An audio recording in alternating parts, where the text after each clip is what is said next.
Hola, ¿qué tal? Buenas tardes. Bueno, pues nuevamente me di a la tarea de contactar a la licenciada Brenda Suárez. Ella es licenciada en Derecho, tiene una especialidad en litigación y estrategias de defensa en juicios orales, además de tener una maestría en litigación de juicios orales. Nuevamente, maestra, la saludo con mucho gusto. Hola, ¿qué tal? Buenas tardes. Buenas tardes, licenciada. Bueno, pues la busqué nuevamente porque el tema que abordamos en días pasados sobre el abuso sexual a menores, pues bueno, tuve ciertas respuestas en mis redes sociales al respecto y bueno, pues me di a la tarea de buscar una problemática adicional, sobre todo porque tengo cierto interés en el bienestar de los niños y creo que no solamente es un interés propio, mío nada más, sino pues de toda una sociedad, ¿no? Preocupada por el futuro de nuestros menores.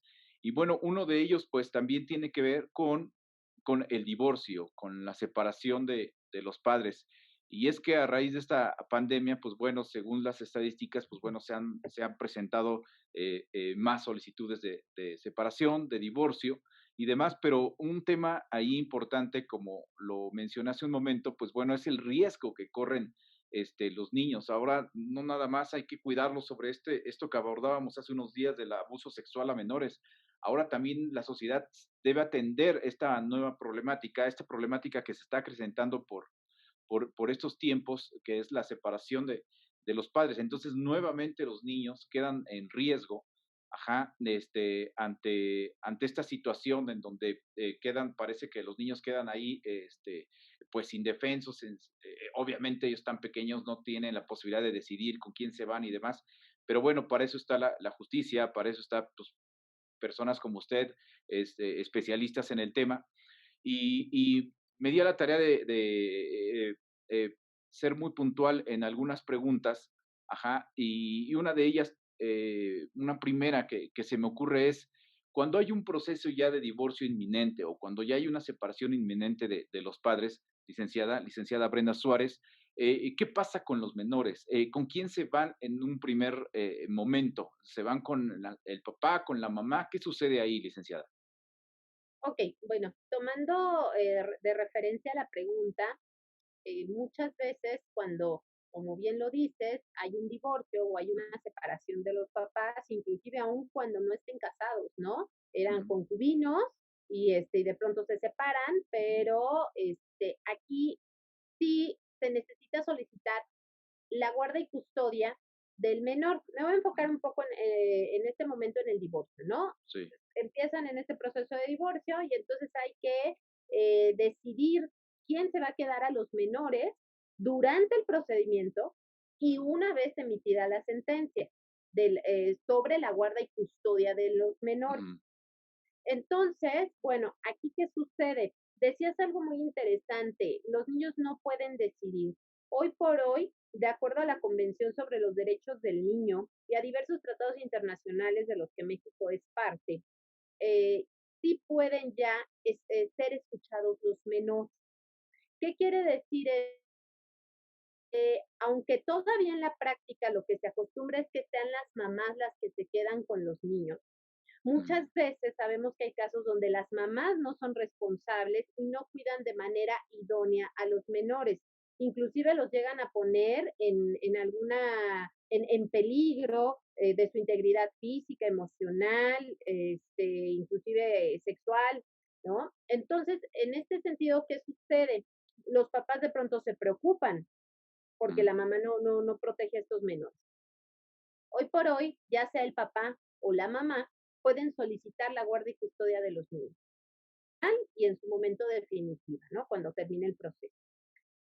¿Qué es lo que el juzgador va a analizar para poder determinar con quién se quedan los menores? Va a atender a algo que le llamamos el interés superior del menor. Esto quiere decir que vamos a proteger por sobre todas las cosas los derechos de los menores. Luego entonces va a ver en qué lugar y con quién estaría mejor el menor. La práctica, si bien es cierto, como te lo digo, es que en la mayoría de los casos se quedan con la mamá. Por ejemplo, en el Estado de México es preferentemente con la mamá, pero no dice que obligatoriamente con la mamá. Luego entonces, el juez sí tiene que analizar todos los elementos necesarios para saber con quién puede estar mejor el menor. Y aunado también a entender que el menor tiene el derecho, ojo, de convivir con ambos padres. No porque un papá o una mamá tenga la guarda y custodia, quiere decir que ya no va a dejar al otro papá o a la mamá ver al menor. No sé si fui un poco Okey, sí, clara con la... sí, claro. Vamos a regresarnos un poquito y para entender claramente estos 2 conceptos, o no sé, yo no soy especialista en la materia, a lo mejor es un solo concepto, ¿qué es en específico la guarda y custodia, o qué es la guarda y qué es la custodia, licenciada? Ok, bueno, pues la guarda y custodia en sí, como te decía, en términos como muy generales, Ujú, es justamente el tener bajo tu protección, bajo tu resguardo al ajá, menor o a los menores ujú, que van a vivir contigo, que tú vas a estar haciéndote cargo materialmente de ujú, esos niños, es decir, que van a vivir contigo, que los vas a tener bajo tu techo. Esa es la guarda y custodia, ujú. ¿sale? Perfecto. Okey, ¿quién está obligado, en este caso, en un proceso de divorcio, a pagar la pensión alimenticia?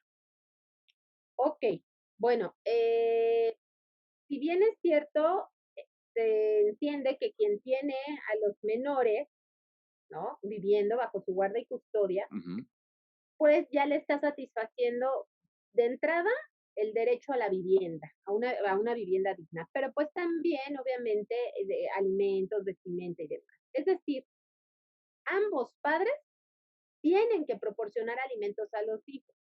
ujú. Sin embargo, jurídicamente, bueno, más bien ante juzgado, se va a determinar mediante sentencia quien no vive con los menores, es decir, que quien no tiene la guardia y custodia de los niños, será quien tenga que proporcionar una cantidad económica, ya sea quincenal, mensual, para satisfacer las necesidades alimentarias de los menores. Pero no quiere decir que porque imaginemos que es el papá el que da la pensión alimenticia y ya la mamá diga, ay, manténlo y lo tienes que mantener al 100%. No, si la mamá también tiene esa capacidad, esa fortaleza para poder trabajar, o inclusive trabaja, pues también se entiende que de acuerdo a sus saberes, es decir, a su capacidad económica, debe de haber una proporcionalidad en la fijación de la pensión. Luego entonces, el juzgador tendrá que determinar Ujú, cuál es la cantidad o el porcentaje que le va a dar de alimentos el progenitor que no tiene la guardia y custodia a esos menores, pero tomando en consideración nivel de vida que llevó el último año el menor, o dependiendo de la entidad federativa en la que te encuentres, porque ujú. hay unos que dicen que 2 años, otros un año. También la capacidad económica de ese deudor alimentario, la capacidad económica de quien tiene la guarda y custodia. Así es como se determinan los Okey, alimentos. ¿qué es la en qué consiste la pensión alimenticia? ¿Solamente en una cantidad para los alimentos, para la comida? Ok, esta es una muy buena pregunta porque pues muchas personas piensan que con que los niños coman es suficiente. Y Ujú, bueno, no, estos se llaman derechos alimentarios, ¿sale? ujú, Y tiene que ver, sí, con satisfacer las necesidades de alimentación y nutrición, pero de una sana alimentación. Por eso ujú, dice alimentación y nutrición, ¿no? Para los ujú, menores, habitación, es decir, donde viva, vestido, es decir, lo que vista, vaya, las ujú, prendas de ropa, también atención médica, hospitalaria, psicológica, bueno, inclusive la cuestión de la recreación, es decir, si el niño de pronto pues necesita ir al cine, ir al parque, todo eso ujú. genera gasto. Aunado también a que los derechos alimentarios también van desde el embarazo y el parto, ¿no? De la mamá, o Ajá, sea, todo eso cubre ujú, los derechos alimentarios, educación, esparcimiento, todo lo que tenga que ver con ujú. las necesidades del menor. Ahora, ¿cómo se garantiza el pago de esta pensión alimenticia, licenciada? Estoy hablando con la licenciada Brenda Suárez sobre esta problemática que desafortunadamente, o afortunadamente no, para algunos existe en nuestra sociedad, que es el divorcio. Ella es la licenciada Brenda Suárez. ¿Cómo se garantiza esta pensión, el pago de esta pensión alimenticia? Bueno, fíjate que la ley, por ejemplo, nos maneja que puede ser a través de hipoteca, de prenda, de fianza, de depósito o cualquier otra forma de garantía. Ujú, ujú, Te lo voy a decir en términos como más claros. ujú, Si, por ejemplo, el deudor alimentario, es decir, el que no tiene la guardia y custodia, el que va a pagar la pensión, tiene un ujú, trabajo fijo y recibe un salario fijo, ujú, entonces la forma de asegurarlo es que se le descuente vía nómina el porcentaje que el juzgador haya determinado y ese dinero se le deposite directamente a una cuenta de la mamá o del papá, de quien tenga la guardia y custodia de los menores, para de esa manera hacer llegar esa pensión alimenticia. O bien, hay veces que dicen los juzgadores a través de billete de depósito, o sea, vas a tener que es otra de las formas. Si, por ejemplo, yo, deudor alimentario, no tengo un trabajo fijo, trabajo por mi cuenta, entonces no tengo cómo comprobar mis ingresos, el juzgador determinará una cantidad fija que este deudor alimentario tendrá que depositar a la cuenta que se le haya indicado para hacerle llegar ese dinero a los menores, o bien ir a través de billete de depósito, es decir, como un billete que se compra en un banco especial, sí, en Bansefi, ajá, se paga ese billete, se compra, por llamarlo de algún modo, se sí. lleva al juzgado, se deposita y la mamá de los menores o el papá de los menores tiene que ir a recoger ese billete al juzgado y luego irlo a cobrar para que le entreguen el efectivo. Ah, bien. Ahora, bueno, cuando es así, cuando no es por descuento vía nómina, lo común es que se haga a través de una fianza. Es Ajá. decir, el deudor alimentario va con una fianzadora y le pide, a lo mejor el juzgador le dice que tiene que garantizar un año de pensión alimenticia, lo garantiza a modo de que si él deja de cumplir con esa pensión alguno de esos meses, pues haya una garantía de que sí va a poder recibir los alimentos, los menores. Perfecto. Ajá. Ahorita que menciona esto, pues, vía nómina y demás, pues, desafortunadamente estamos viviendo muy complicados, efectos de la pandemia, ajá. Y, pues, bueno, es por mucho sabido que, pues, muchas personas, ya sea hombres o mujeres, pues, desafortunadamente perdieron el empleo. Ajá. ¿Qué sucede ahí cuando hay este proceso de divorcio, cuando ya está establecido, el pago de la pensión y demás? ¿Qué sucede? Se me ocurren 2 preguntas. ¿Qué sucede con este pago que, pues, a lo mejor el papá o la mamá se quedó sin empleo? Y punto número 2 también, pues, por esta situación de la pandemia, pues, a lo mejor habrá ciertas restricciones, ¿no? Pues, por cuestiones de la distancia y demás, en donde a lo mejor, el papá no puede, ver a sus hijos, o la mamá, dependiendo sea el caso. Son como 2 preguntas en una, licenciada. Estoy hablando, insisto, con la licenciada Brenda Suárez, licenciada en Derecho. Dígame. Fíjate que hay dos situaciones, como bien lo dices, ¿no? Ujú, La primera cuestión es, si ya está fijada una pensión, se tiene que cumplir, no hay más. Ahí es donde el deudor alimentario, antes de que le fijen una pensión provisional y ya en su momento definitiva, hablemos ahorita de una pensión definitiva también, antes de que se fijen, por eso hay un juicio de por medio, si es que no lo hicieron vía convenio sí, entre las partes. Luego entonces, ¿qué sucede? Eh, si ya se fijó, ya no hay manera, tienes que cumplirla. sí. Antes es cuando tú tienes que acreditar, a lo mejor hay dos principios, el principio de proporcionalidad o el principio del mínimo vital, el derecho al Ujú, mínimo vital. El sí. principio de proporcionalidad nos dice, sí, tienes que cumplir con la pensión alimenticia, Ujú, pero tampoco podemos dejar en estado de insolvencia total, de empobrecimiento al deudor alimentario, que no tenga él ni para comer o ella ni para comer. Entonces, sí, si bien es cierto, por ejemplo, el Estado de México dice que la pensión no podrá ser menor al 40% del salario que reciba el deudor alimentario.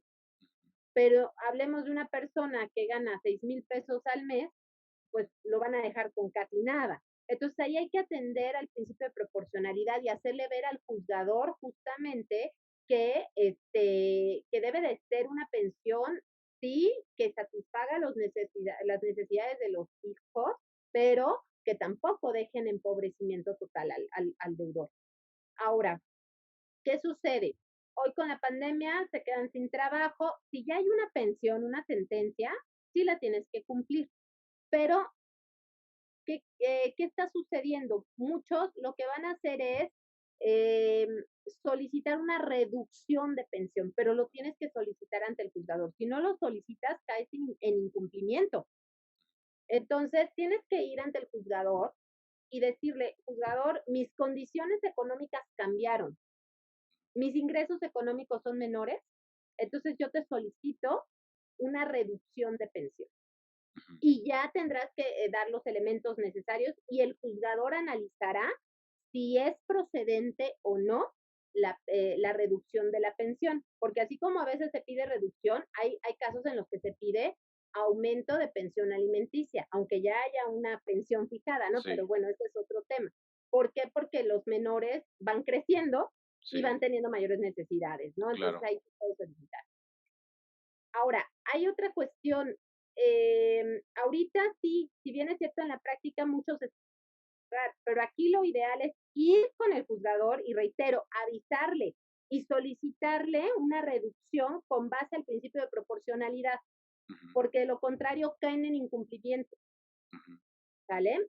Ok, Ahora, estamos hablando de los menores. Yo te manejo menores, pero es importante saber que la pensión alimenticia, la obligación de pagar pensión alimenticia no acaba cuando los menores cumplen 18 años. ujú, Si ellos siguen estudiando y no tienen un trabajo que les permita vivir, vaya, vivir solos, por llamarlo de algún modo, sí. mantenerse a sí mismos, entonces se tendrá que seguir pagando la pensión alimenticia, aun cuando seas mayor de edad. Digo, tampoco a los 30 años te van a seguir pagando la Ujú. pensión alimenticia, pero sí hasta aproximadamente los 25 años es cuando se deja de pagar pensión alimenticia. Ok, Ahora, perfecto. Licenciada, y bueno, si por alguna razón el deudor, pues no puede pagar, ¿pierde el derecho a ver a sus hijos? no. No, te voy a decir por qué. Bueno, sí y no. De Ajá, entrada no, ujú, no es como de hoy este mes no me depositaste, ya no ves a los hijos, para ujú, nada. Es importante que entendamos que la convivencia no es un derecho de los padres. Se ujú, entiende que es un derecho de los hijos, mm, de los menores. ujú, Entonces, atendiendo el derecho de los menores, ellos tienen ese derecho de convivir con ambos progenitores. ujú, Entonces, aquí sí, si se logra comprobar que dejaste de cumplir depende de la legislación del estado en el que ujú, te encuentres, pero ujú, te da ciertos tiempos, ¿no? Si después de cierto tiempo no cumpliste con la pensión alimenticia, se puede solicitar ahí que se te quite la patria potestad, que es un término diferente a la guardia y custodia. La patria potestad son como los derechos sobre el menor, ¿no? Sin embargo, eso es muy difícil, porque volvemos a lo mismo. Estamos hablando del derecho de los niños. sí, exacto. Entonces, ahora, la cuestión aquí es cómo se está dando la convivencia ahorita. La convivencia, salió un acuerdo que emitió el Estado, la autoridad, vaya, Ujú, donde establece que debido a lo de la pandemia, le pide a las personas que tienen la guardia y custodia de los menores que faciliten los medios para que los que no tienen la guardia y custodia, los que no viven con ellos, puedan tener comunicación vía electrónica, es decir, a través de videollamada. Entonces, ¿qué se hizo? Se pidió al juzgado en concordancia con el centro de convivencia, porque el centro de convivencia es un lugar donde cuando, por ejemplo, los menores no, vaya, corren peligro, los menores corren peligro en su integridad física o emocional al convivir con el progenitor que no tiene la guardia y custodia, como es su derecho convivir con los papás, dicen, bueno, vas a convivir con ellos en el centro de convivencia. Es un lugar específico donde las convivencias son vigiladas. Entonces el niño llega a ese centro, el papá llega a ese centro de convivencia o una mamá, ahí conviven 2, 3 horas, una vez por semana, y así a lo mejor por 6 meses, un año, hasta que ya se dio seguimiento y se ve que ya pueden convivir fuera de ese lugar. Eso es lo que pasa en la normalidad. Ujú, ujú, Hoy, el centro de convivencia lo que está haciendo es, aunque tú tenías el régimen de convivencia, yo convivía con mis hijos cada semana en mi domicilio, ujú, pero con la pandemia pues ya no se puede. Entonces se le solicitó, o se tiene que solicitar si no lo han hecho, al juzgado para que en concordancia con el centro de convivencia ujú, le llamen a la que ujú, tiene la guarda y custodia y ujú, de esta manera permita videollamadas, que ujú. hoy, por ejemplo, en el Estado de México es una videollamada a la semana, pero por estar tan llenos de trabajo en el centro de convivencia, porque ellos están vigilando y grabando Sí, esas llamadas, esas convivencias, solo se les está permitiendo de 10 a 15 minutos. Sin ok, embargo, sí está autorizado el hecho de las videollamadas. perfecto. Muy bien, licenciada. Pues bueno, con esto termino. Son unas preguntas pues muy puntuales que también le dio respuesta también muy puntual, licenciada, a este tema, pues bueno, tan complicado que, insisto, se acrecentó en estos tiempos de pandemia. Y bueno, pues le agradezco mucho. Seguramente le estaré buscando, molestando en futuros días. Pues bueno, para abordar más temas, pues dependiendo de las personas que nos contactan vía redes sociales, que están interesadas, bueno, sobre temas que tienen que ver con el derecho. Licenciada, díganos nada más para finalizar, ¿dónde la podemos encontrar? ¿Dónde la gente, las personas que tuvieran algún problema de esta índole pudieran contactar la licenciada, por favor? Ok, bueno, mira, a través de las redes sociales, en Facebook estoy como Yusta Leje, Sociedad Ujú, Jurídica. ujú. Igual está la página de Facebook, como te comento, o a través del correo electrónico yustalejejurídico@outlook.es. Bien, Es a través de esos medios y ya podemos generar un contacto más directo. perfecto. Muchas gracias, licenciada Brenda Suárez. Ella es especialista en litigación y estrategias de defensa en juicios orales y además tiene una maestría en litigación de juicios orales. Muchas gracias, licenciada. Hasta luego. Hasta luego, que estés muy bien.